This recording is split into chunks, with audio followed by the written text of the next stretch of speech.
The words of the teacher, son of David, king in Jerusalem.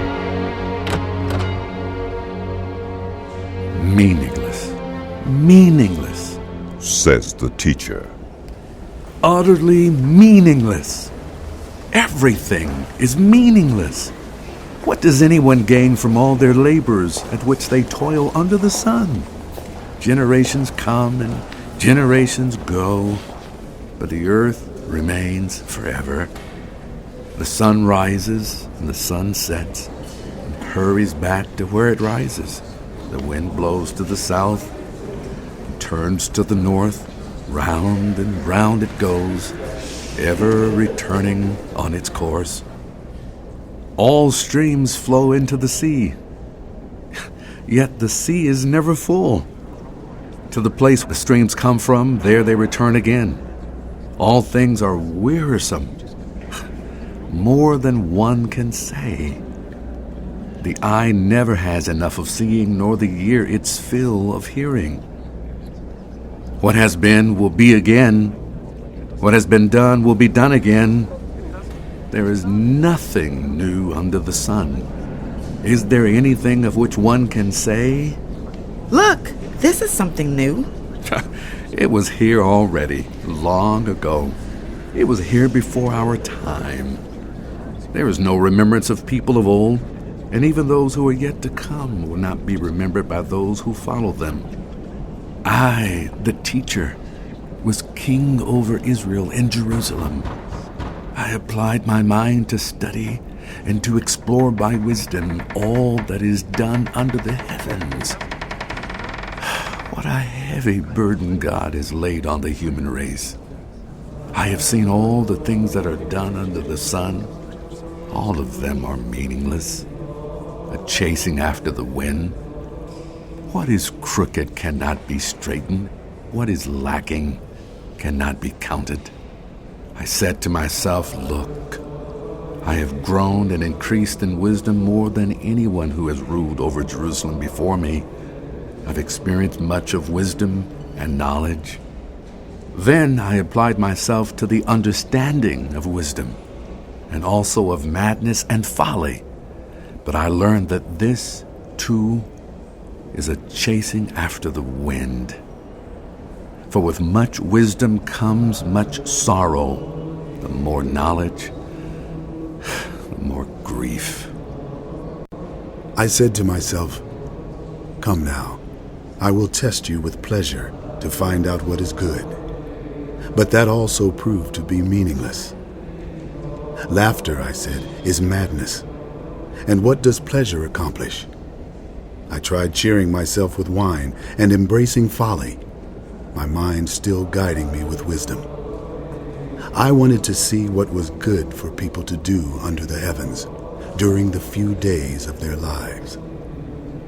I undertook great projects. I built houses for myself and planted vineyards.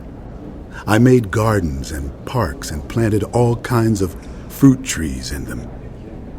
I made reservoirs to water groves of flourishing trees. I bought male and female slaves and had other slaves who were born in my house. I also owned more herds and flocks than anyone in Jerusalem before me. I amassed silver and gold for myself and the treasures of kings and provinces. I acquired male and female singers and a harem as well. The delights of a man's heart. I became greater by far than anyone in Jerusalem before me. In all this, my wisdom stayed with me. I denied myself nothing my eyes desired. I refused my heart no pleasure. My heart took delight in all my labor, and this was the reward for all my toil. Yet, when I surveyed all that my hands had done, and what I had toiled to achieve, everything was meaningless. A chasing after the wind. Nothing was gained under the sun. Then I turned my thoughts to consider wisdom, and also madness and folly. What more can the king's successor do than what has already been done?